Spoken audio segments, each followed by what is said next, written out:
What's up, guys? Chris Hayre with you on a brand new episode of Chargers Weekly. And as promised, a draft analyst every single week leading up to the 2021 NFL Draft. Very pleased to be joined by Brandon Thorn. He's the author of Trench Warfare newsletter. He does some scouting for Bleacher Report, Scouting Academy, Established to Run. Brandon, you're everywhere, man. Thanks for joining me. Yeah, it's a pleasure to be here, man. Thank you for having me. Absolutely. Well, hey, I want to go in a couple of different directions here. The Chargers have the 13th overall pick, but your forte is the offensive line, and you actually have a couple of articles, I think, available right now in your notebook, breaking down Christian Darrisaw and Elijah Vera Tucker. First, where can fans get that information? I know we're going to talk about it here, but for a little bit later after this pod. Sure, yeah. People can go to trenchwarfare.substack.com, and that's a newsletter that I run. I started it probably about 6 months or so ago now, and it's just exclusively focused on offensive and defensive line, primarily the NFL, but this year I'm doing a lot of draft work as well, so it's cool to be able to offer that as well. But that's the main spot to find all my personal work out right now. And then Bleacher Report, I'm doing like exclusively draft stuff this year as well. So offensive line, how would you assess this class in terms of the depth, and is it top heavy in the first round? I feel like we're going to see quite a few offensive linemen come off the board in those first 15 picks. Yeah, I think so. I mean, so far from the guys I've watched and written up about 30 guys so far. I think it's a really good class. I think it's deep, not too top heavy at really any spot, a little bit deeper at tackle than interior. But there's a bunch of these tackles that could play inside. So depending on how you view them, the interior might be a little bit deeper. I have some of those guys, sticking at tackle, some of those guys at guard. So you could kind of go either way on some of them. But yeah, overall, I think it's a really good class. And for the last few years, I've thought that interior defensive line, especially, and then just defensive line overall, has been the most talented position in football. And this year, it seems like that side of the ball, the class isn't as deep or as good as the offensive line, which I think is much needed for the NFL to kind of, even the balance there a little bit. So I think that's really interesting as well. So good news for offensive line enthusiasts for sure. No question. We just saw Rashawn Slater have his pro day, and He has 37 starts under his belt. Obviously didn't play last year, but he's the type of guy too that has that position versatility. He said he considers himself the best tackle in the draft, but you could kick him into guard, I think, his rookie year and feel pretty comfortable about it. No? Yeah, I agree. I have him at tackle, but I definitely think his skill set will fit inside for sure. He kind of reminds me a little bit of like an Isaiah Wynn, coming out of Georgia. Maybe a little bit more athletic than he was, but I really liked him on tape. The things that stood out most to me about him were contact balance, foot quickness. His ability to recover from compromising positions is really good. And I think that's important for offensive linemen in the NFL, because you're going to be put in those positions against the level of competition you're going to be seeing. So to see him be able to recover from those situations was very encouraging, and he did it quite a bit. Very athletic. I think his hands are really good. And I mean, there's a lot of nuance to his game that's impressive as well. At tackle, his ability to switch up his pass sets and kind of keep rushers guessing. That's an NFL type of trait as well. He's really good at the second level. He processes things quickly. My only kind of concerns with him were, I think he dealt with, power and guys with a lot of length, not as well as you would want to see like a really high level tackle, operate at the next level. And I think you saw that against Iowa in 2019 against AJ Epinesa. He's playing for the Bills now. He struggled a little bit in that game. And this is stuff, he's a very good player. I have a first round grade on him, but when you're watching a guy enough, you notice little things. That's something that I would point out that he could struggle with at tackle. And I think that he has kind of a heavy reliance on using his outside hand and pass protection as well. That I think against Wisconsin, Zach Bond was able to give him a little trouble with that. And it's funny, he had trouble with these two guys who are NFL players, but then Chase Young, he performed really well against. So, all in all, a really good prospect. Those are some of the kind of the smaller things that I took issue with, but I mean, he's I think a lock first round guy and positional versatility as well, like you said. So really good prospect. Brandon, can you give us like a tier? The Chargers select 13 overall. We don't know if it's going to be an offensive lineman, a wide receiver, a tight end, a corner. There's so much that's going to happen over these next couple of months. But what tier would you be comfortable? So the Chargers select 13. Let's say we got Sewell, we got Slater, we got Darrisaw, we got Vera Tucker. Are those guys in kind of your first tier? Would you be comfortable selecting one of those guys if they were available at 13 overall? And is there somebody else that should also kind of be in that conversation? So, yes, I think those guys are the players that would come to mind first. Another guy I would throw in there that I'm a big fan of is Teven Jenkins from Oklahoma State. Now, that would probably be, higher than most people would have him, but I have him as my second highest graded tackle. Just him, Slater, and Darrisaw are all kind of right in that same mold. I have Sewell, kind of in his own tier. I just think the upside there and the stuff that he can do is like really, really special. But Slater, Darrisaw, and Jenkins, I kind of have bunched, but I have it Jenkins, Slater, Darrisaw in that order.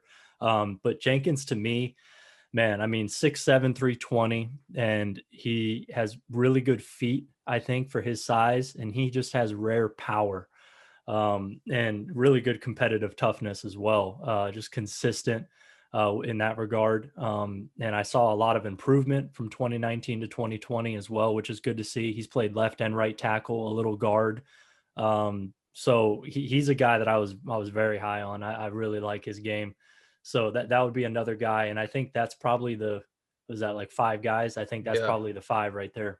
So Jenkins, you don't see much of a drop off or a difference when you evaluate guys like Slater and Darrisaw and Vera Tucker. He's in that conversation. Yeah. What Jenkins is that what you're asking? Yeah, Teven Jenkins. For sure. Yeah. I mean, I have, so Sewell I have as my best offensive line in the class, best offensive lineman. I love Landon Dickerson. He's probably my second, and I'm very high on him, and that's obviously not factoring in his medical issues, which, he's had. I was going to say, if his medical was clean, would we be having him in this conversation as well in terms of just overall offensive lineman? I don't know how the NFL would see. I think that he would certainly be a first round pick, and he still might be even with the medical stuff. But, anytime you have an interior guy, talked about in the top 15, I think he has to be really, really special. And he might be there, if the medical stuff wasn't there. For me, I think he's worth it, just strictly based on tape. And, some of the things that I've been able to learn talking to him personally, and then also guys that have been around him, just like, character, leadership, all that stuff's like A+. So that, is nice as well. But yeah, so Dickerson after Sewell, and then Vera Tucker third, and then Jenkins, and then Slater. And those are my five guys that I think that I'm going to be highest on in the draft. Are there some prospects and maybe that second, third round that could be quality starters, maybe in year one, but for sure in year two? There's a couple guys that I'll throw out here. One of them is Liam Eckenberg from Notre Dame. So I think that he does everything pretty well. Nothing great necessarily, but I think he's fundamentally and technically sound. He reminds me a lot of Riley Reif.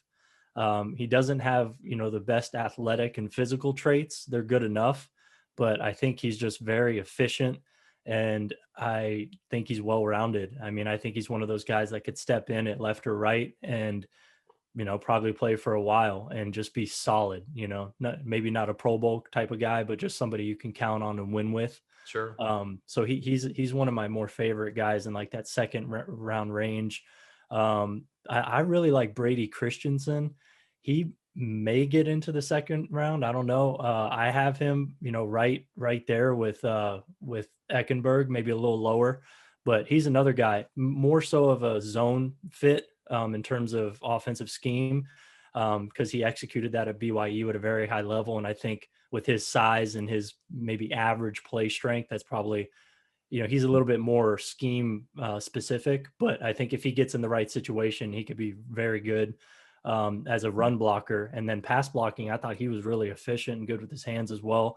He didn't see very good competition at all. He probably the best guy he saw last year was Peyton Turner from Houston. And he had one like glaring loss against him, but otherwise I thought he played well. So it's kind of hard to always, get a gauge on guys who don't play the best competition.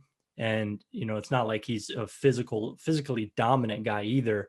He's just more of one of those guys who's athletic and efficient. So I like him as well as far as tackles go.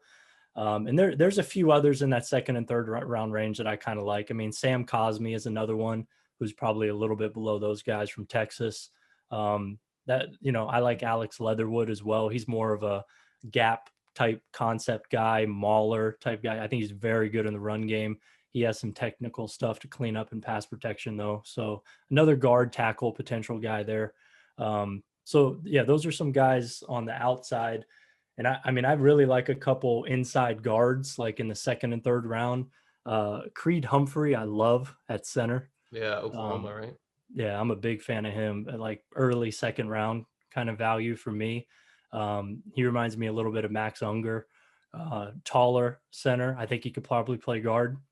Hasn't played it though. He's been a center since his redshirt freshman year. But the thing about him, he's a former high-level wrestler. You can really see that on tape, and he's very good with his processing. He's so smart the way he's able to diagnose blitzes, stunts, and games and things like that. And he's been making every single line call since his redshirt freshman year as well. So, wow. Yeah, he's impressive. I just think he's very clean as a prospect. So those are some guys that stand out to me. It's fantastic. You got a guy like Wyatt Davis at Ohio State. What are your thoughts on Wyatt?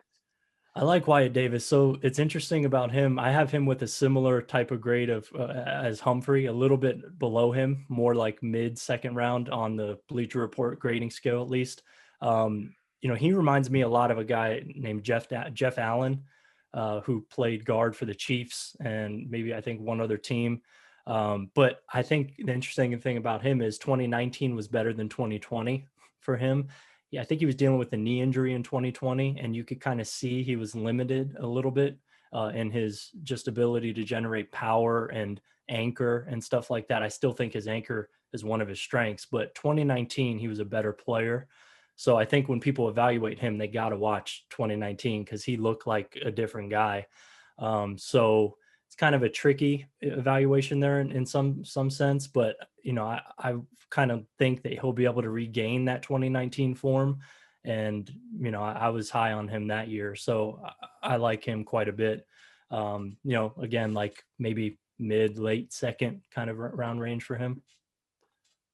And Brandon, I'll get you out of here on this, man. Just overall, this class as a whole, outside of just offensive line, do you have some players that you're pretty high on just in general, whether it be first round guys or maybe some second or third round guys who maybe in any other year would be potential first rounders, but we're just in this kind of unconventional draft evaluation process with no combine and pro days late and some guys opting out. It's just kind of a little bit all over the place this offseason. Yeah. I pretty much am focusing exclusively on offensive and defensive line. So I'll stick with maybe an edge rusher.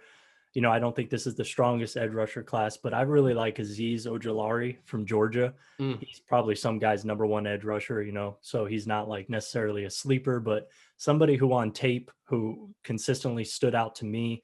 I think that the Alabama tape stood out to me in a lot of ways. He's good off the edge as a rusher, but what impressed me most about him was his play strength. For being a guy who's not the biggest, he's very stout, I think, at the point of attack. And although, pass rush is the name of the game for edge rushers, I think his ability in the run game, some of the stuff that he was able to do, there was a pull where Deontay Brown was coming around and he just stoned Deontay Brown, left guard from Alabama, who's 6'3", 350. And he's a big dude. I mean, he's powerful. And Azeez was able to stand him up. That play just like really stands out to me. And he was just able to do some impressive stuff in watching other guys. So that's one guy that I feel pretty good about. Joey Bosa may need a partner on the other side. We'll see what happens in free agency. And obviously Uchenna Nwosu is is in LA. But when you see what Brandon Staley was able to do with Aaron Donald, and he's going to have that foundational piece on the line in Joey Bosa, just how disruptive is Joey, not only is getting to the quarterback, but also just stopping the run and just being a complete end. Oh man, Joey Bosa to me has a very strong case for being the best edge rusher, edge player in the NFL. I mean, I think he's the most technically sound guy that we have in the league right now in terms of using his hands. He's just so refined at that. He's able to string stuff together so well. And he just has a variety of counters and ways to win. So, in terms of like pass rush arsenal, I think his is the deepest in the league. So he's incredible, man. I mean, he's one of my favorite guys to watch for that reason. And he has power as well. He can win going outside, down the middle, or inside on a guy. So anytime you can win three ways, you're going to be a dominant rusher. And plus he's good against the run, like you said. Absolutely. Brandon Thorne, let people know where they can find you over the next several weeks, especially as we go into the offensive line and defensive line class, man. You're one of the top follows. Thank you. Yeah. So again, trenchwarfare.substack.com is my newsletter. People can sign up for free there, or they can subscribe and get some additional work. And then Bleacher Report is where I'm going to be providing actual scouting reports this year, which those haven't come out yet, but I'm very excited about. Awesome, man. We'll be looking for it and hope to have you on again soon. Appreciate your time. Absolutely. Thank you.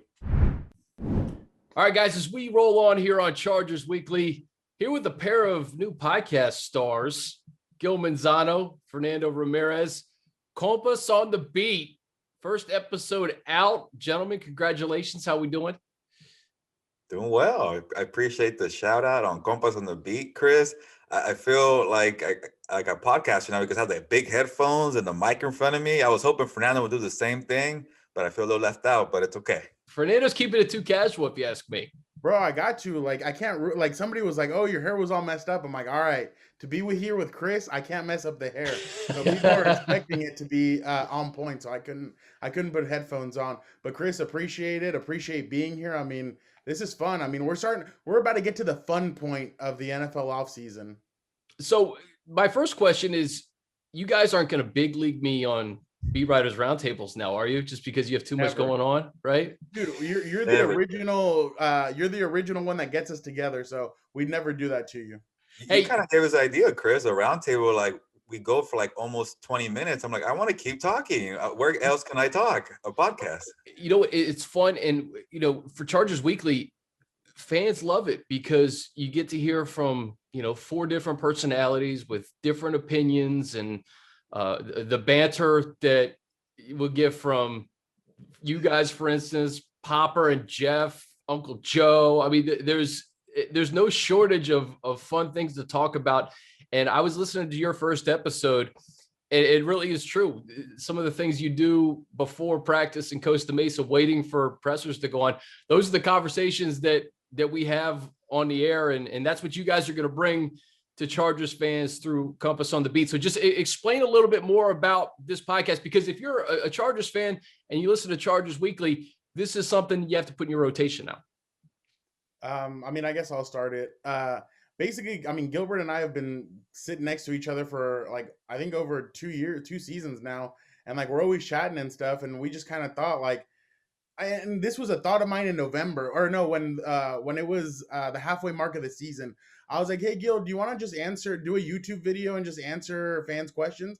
And he's like, yeah, why not? So we did it. I got a little bit of some juice. We did it again for the offseason. I think right when they hired Brandon Staley, it got some more juice. And then obviously when we had Popper on, everybody was like, okay, you guys need to make this into a podcast. So that's when Gil and I got together and we're like, all right, let's make this into a podcast. And that's kind of how it got. That's how Compass on the Beat was born. Yeah, and going back to the pre-interview conversations, Chris, it's funny. Every time I walk into Costa Mesa, the Chargers media center, I'm a little out of it. I'm a little sluggish. I'm tired. And then I walk in, I get a big hello from Fernando. Hey, bro. What's up, bro? Yeah, I messed it up as what's up, bro. And I'm a little tired, but it kind of wakes me up. I'm like, okay, I'm here for work. let's talk some questions. Let's figure it out. Let's set the game plan. And then sometimes we're like, hey, these are some very good points. We got to talk about it. We got to get more. And it kind of just, kept going from there. But, occasionally we'll get a little random. We get sidetracked. But that's what we do the podcast. We want people to get to know us and how we kind of got to, this point in our career. So I feel like it'd be kind of nice for the audience and kind of get to know us a little better. A podcast is all about getting sidetracked because you can go as long as you want, right? I mean, you can get back on track when you need to. Have you guys noticed over the last couple of months the appetite for more Chargers news when you talk about Justin Herbert and the season he had, Offensive Rookie of the Year? And Gil, you mentioned Brandon Staley kind of bringing in this new regime, and really a lot of unknown in an exciting way here over these next couple of months. You talked about having Popper on and people really excited about it. I feel like the appetite for Chargers news here in LA is starting to increase by the month. Yeah, Chris, I'll start with this one because, I feel like we kind of left out Justin Herbert in the debut podcast because it's a free agency week. Everybody wants to talk about the offensive line, getting a new cornerback, stuff like that. But we have to talk Justin Herbert. The fans love Justin Herbert. You saw, Chris, the voting polls, and then they pretty much, dominated every type of voting thing award for Justin Herbert. Offensive Rookie of the Year, broke every record. We should dedicate one show. Maybe yesterday for his birthday, he turned 23 years old. Crazy to think at 23, set out all those records. But you're right. You got to give the people what they want, and it's definitely number 10, Justin Herbert. What was interesting, though, is that Justin Herbert was able to do something unique. He connected with the fans in a different way. With COVID and everything going on, there was a lot of mystery around Herbert.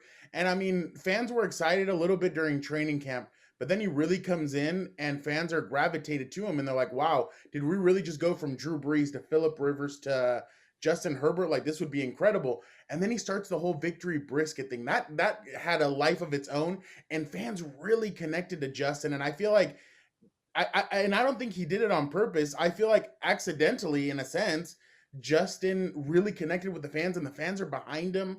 I'm sure this season, number 10 jerseys are going to fly off the handles. And if fans are hopefully allowed back at SoFi, you're going to see a lot of number 10 jerseys. But yeah, no, Gilbert and I, after yesterday, we FaceTime for a little bit, and I'm like, dang, we forgot to shout out Justin for his 23rd birthday.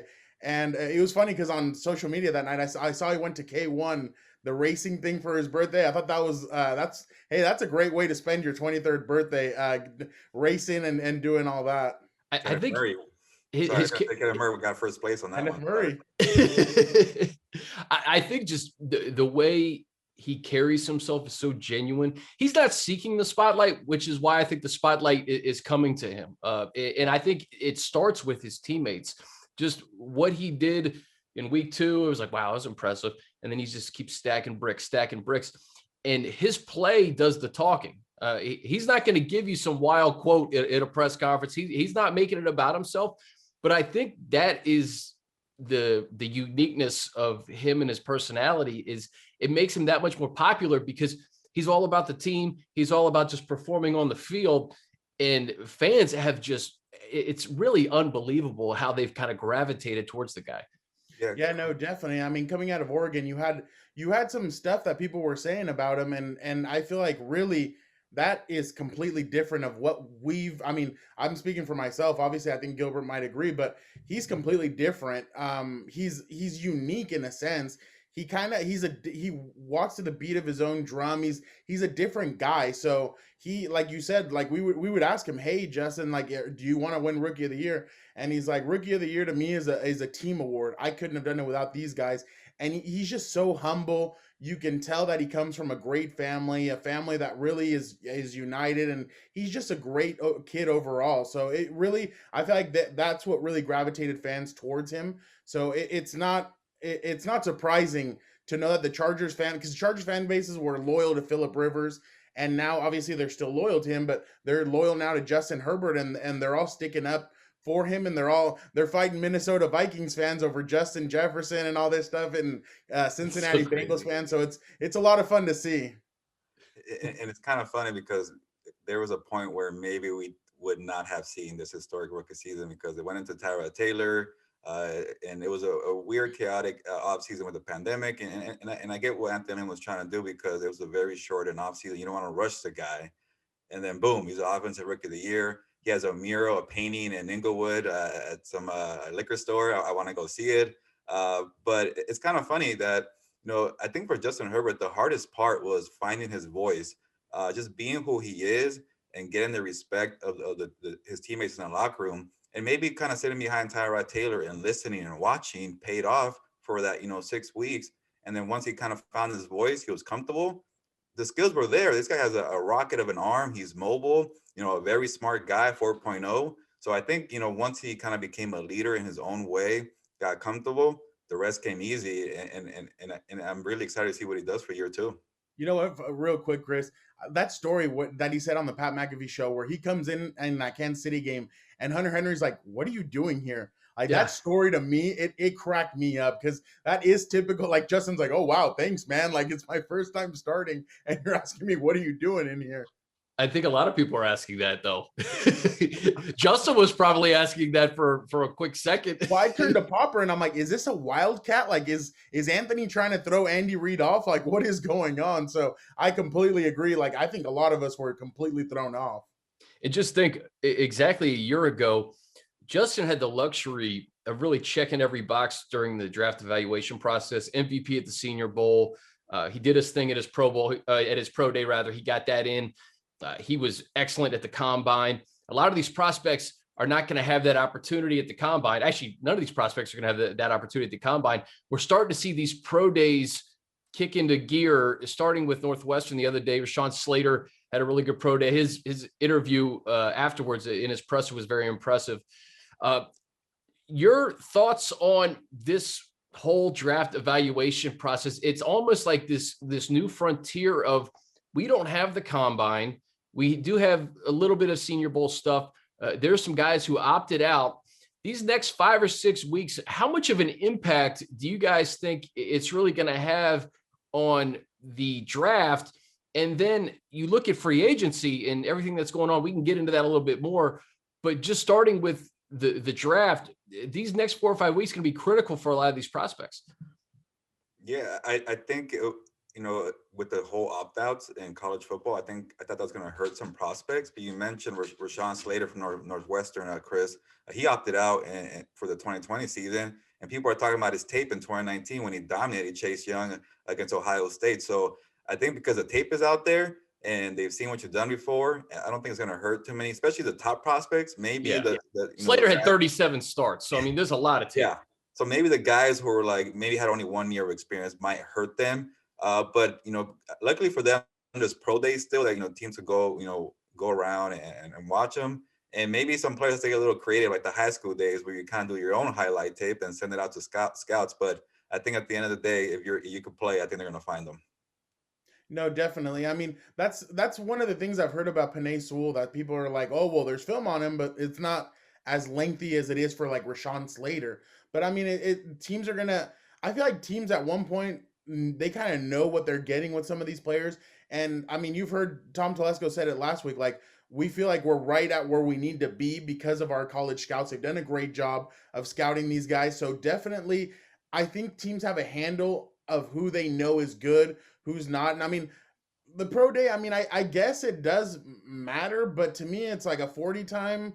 I guess like it's really Fernando. It's like, don't mess it up, right? Yeah, it's like Just don't mess it up. Yeah, exactly, 100%. Don't mess it up. Just make sure you're 40 times good. You can bench press.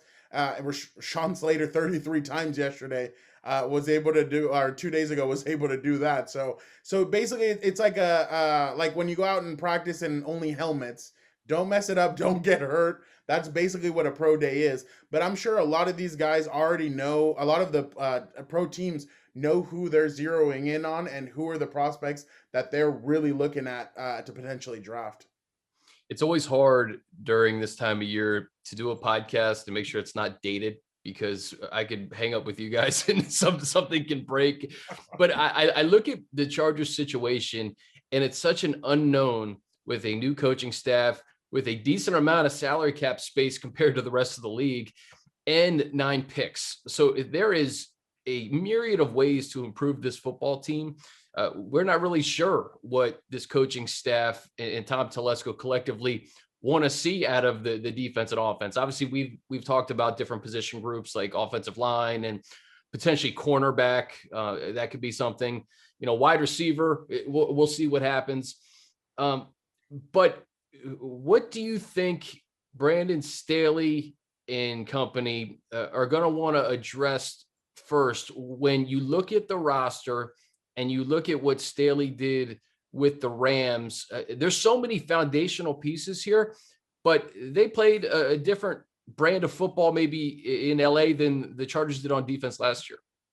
Well, and you know what, Chris, real quick, that's why we kind of started Compas on the Beat also, is because some fans knew who Anthony Lynn was going into last season. Some people don't know about Brandon Staley. They don't know about the coaching staff. So we were like, you know what, let's give them an inside look of who the head coach is, who some of these coordinators are. I mean, Darius Swinton is still the talk after his incredible press conference. He is still the talk. And I mean, for him to say, I watched all of the special team snaps from last season, I'm like, wow. Going into my interview, I was like, wow, okay, that's really impressive. I hope he speaks more often than not to the press, man. He was A+. 100%. But going into that, I'm going to go, and that's what I told Gilbert yesterday on episode 1. Let's go off beat. Let's not talk about, because everybody can say offensive line. So I'm going to go a different route. I'm going to say the defensive line. You have Joey Bosa. But then there's a little bit of some question marks along the rest of that defensive line. Now, when he was in with the Rams, that defensive line started and went with Aaron Donald. Yep. That defensive line was incredible last year. They were getting constant pressure on anybody and everybody in the league. Man, what they did to Tom Brady in that Monday night game was incredible. Then what they were doing to Russell Wilson in the playoff game, I mean, wow. So definitely, I think it starts there. You have your cornerstone piece with Joey Bosa. Now you're going to have to build around him. Melvin Ingram, to me, I mean, I think the guy's an amazing human being. You can always chat with him, and he's really cool. But I just think that his price tag is going to be a little bit too much for the team, and I feel like the team's going to let him walk. I think some other team's going to pay him a hefty amount to come and be a pass rusher. So I feel like the Chargers are going to look elsewhere for that opposite outside linebacker defensive end. So I feel like the Chargers really need to do, I think Brandon Staley is going to do his homework on this defensive line, talk with Gift Smith and say, hey, what do we have to do to get Joey that help? Because last year, without Melvin Ingram, Joey was getting triple teamed at time. I mean, that Buffalo game, I don't know. Joey Bosa literally put on the cape, became Superman, and had 3 It's the best game I've ever seen him play. It was incredible what he was, and he was getting double and triple teamed at times, and he was still getting through. So definitely, I think the defensive line is going to be their biggest need when it comes to this offseason. Chris, this is why I like talking to Fernando. He gives you a different point of view, and sometimes it is kind of obvious. I'm going to go to the offensive line, but when Fernando talks, you know what? Joey Bosa getting help does sound very nice. He's your best player, besides Justin Herbert. So get another pass rusher or guys in the middle to help him out and free him up. And I'm very Gil, before you go offensive line, I look at what happened to the Chiefs today, losing both your tackles. If you can get after the quarterback in this division, specifically Patrick Mahomes, starting with him, I mean, that's where it starts. But Gus and really this is around the league that rush and cover work together. If you can get that in concert, Staley's been able to do that in really all of his stops in Chicago and the Rams. But just look at this division and the offensive firepower in Denver potentially. Well, it remains to be seen if Drew Lock's going to be the starter or not. Derek Carr, it looks like he'll be the starter. There's a lot of speed on the outside in this division. So getting to the quarterback is paramount. And Staley has examples. Khalil Mack, Bradley Chubb, Von Miller, now Joey Bosa, of getting to the quarterback. Aaron Donald, obviously. But having those cornerstone pieces, you mentioned Joey Bosa, a healthy Derwin James will go a long way. 16 games of Kenneth Murray last year. I think he can take another step. And then getting Drew Tranquill back at the linebacker position. So Staley's going to have a lot to work with. I'm sorry for interjecting, Gil, but you were going to talk offensive line. No, you got me thinking now because those are 2 key offensive tackles that the Chiefs have lost. So maybe getting after Patrick Mahomes is the right way because we saw that in the Super Bowl against. That was the formula, right? Yeah, and maybe you could follow that blueprint. But you got to think the Chiefs are thinking another good plan to kind of build around the offensive line. I know they're kind of, they're a little cap strap, or maybe they're settled to win one Super Bowl, and now here comes the fall of the dynasty. So who knows? But I like the way you guys are thinking. So it's going to be kind of interesting to see how they kind of go for need and for system fit, personnel fit with Brandon Staley, because yes, Brandon Staley is a great defensive play caller. We saw what he did with Aaron Donald, Jalen Ramsey, and the Rams a year ago. But there's also this big need on the offensive line. So it's going to be kind of a thing, maybe they could build the defense, through free agency and go offensive line draft heavy, because to me, I think this draft class has some very good offensive tackles. Get that cornerstone piece on the blind side for Justin Herbert and kind of have them be together for the next 10 years. If you get that pick right at number 13, we've mentioned Rashawn Slater, Manny Peninsula. It's going to be tough because those guys are very talented. They might be gone before 13. The more I think about it, Gil, I don't know. There could be multiple offensive linemen going in the top 10. When you look at the landscape of the league right now, and there's a lot of talented offensive linemen that have been released over the last several days. And you hear how deep this offensive line class is. I'm fascinated by the Chargers are sitting pretty in that they're at 13. Let's say there's a run on quarterbacks. A lot of talent is going to get pushed you at 13. If there's a run on offensive lineman, perhaps there's a guy like Caleb Farley or Patrick Surtain available, and the depth at offensive line is enough to get you to the second round. There's just so many different options that I think the Chargers have at 13. And, Tom even mentioned it. Yeah, we want to get better at the offensive line, but we want to get better at a lot of different positions. And I think being at 13 allows you a little bit of flexibility, especially when you have 9 picks and you have the cap space that a lot of NFL teams don't. That's the thing. Before I let Fernando go, I feel like I've been talking for a while.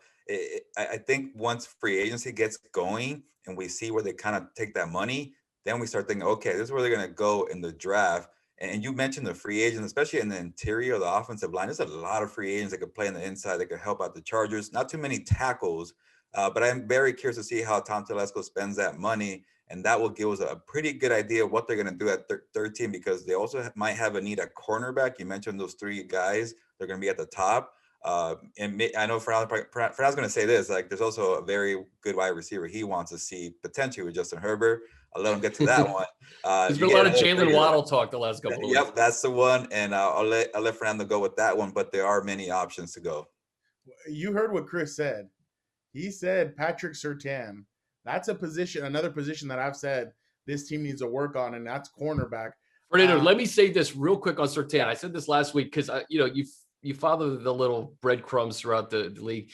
Surtain's, I think the D coordinator in Alabama was at Florida State with Derwin and Jalen Ramsey. His comp to Surtain is Jalen Ramsey. Brandon Staley and Jalen Ramsey had some success last year. So I'm trying to envision, okay, listen, there's like a million different scenarios. We don't know what's going to happen, but imagine a guy like Surtain and Derwin James in a secondary together, coupled with Joey Bosa up front, Uchenna, maybe some additional pass rush help through free agency or the draft. I can talk myself into a lot of different positions. Let's just say that. I watch this. I can talk Gilbert into it too. Gilbert, if that means he's like Jalen Ramsey, that means good quotes from Patrick Surtain. I love it. Bring him on. There you go. No, and definitely. I mean, he says Waddle. I just envision, like I've said it, and I've said it numerous times. The Chargers, in my opinion, on offense are missing speed. I think that's the only little wrinkle that these guys need. I know Jalen Guyton and Tyron Johnson did a great job last year, but I feel like they're missing that true number 3 down the field, can get separation, something like that, because they already have the two big receivers on the outside. If you can add a Waddle, I mean, I think it'd be incredible on this offense. But I'm leaning more towards corner as well. Like Gilbert said, I mean, everything that happened is going to happen in free agency. I feel like it's gonna dictate where the Chargers go. But like you guys have said, interior offensive lineman is huge right now in free agency. I feel like and you know what, Chris, you bring up a great point. I think it is going to be that those top 10 picks. I think it's going to be quarterback and lineman. I truly feel like that's really what's going to happen. And especially if the dominoes fall and and Russell Wilson and Deshaun Watson get traded. I mean, I think the first 10 picks is gonna be crazy, and there could be a lot of trades that happen.